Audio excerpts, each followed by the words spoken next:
ते आम्ही लोकसभेच्या निवडणुकीमध्ये यांचे 400 पार खासदार झाले तर हे संविधान बदलतील हे आम्ही म्हटलं होतं.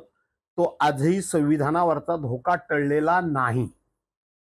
2024ला जर ह्यांना 400 खासदार जनतेने निवडून दिले तर ही देशातली शेवटची निवडणूक ठरू शकते हे आम्ही लोकांना सांगितलं होतं.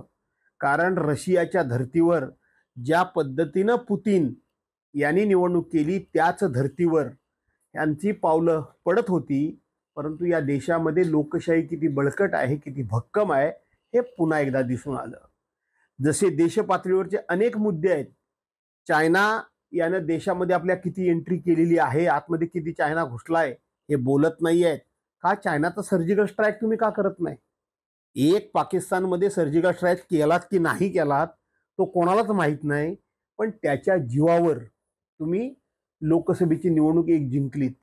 तुम्ही पुलवामाच्या हत्याकांडातल्या जीवावर एक तुम्ही निवडणूक लढवलीत. पहिली निवडणूक हे कालाधन आणू, दाऊदला पकडून आणू, पाकिस्तानला संपवून टाकू, चीनला घरात बसवू असल्या वल्गनांनी तुम्ही निवडणूक जिंकलीत. तिसरी निवडणूक तुम्ही हारता हारता जिंकलेले आहात.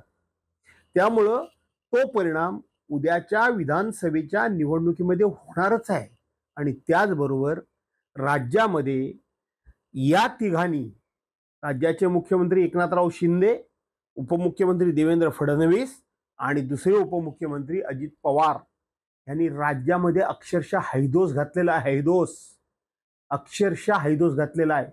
आणि म्हणून ती जनता उघड्या डोळ्यांनी बघतीये. त्यामुळं या निवडणुकीमध्ये लोकच यांना कुठल्याही परिस्थितीमध्ये घरी बसवतील हे मी तुम्हाला आजच सांगतो.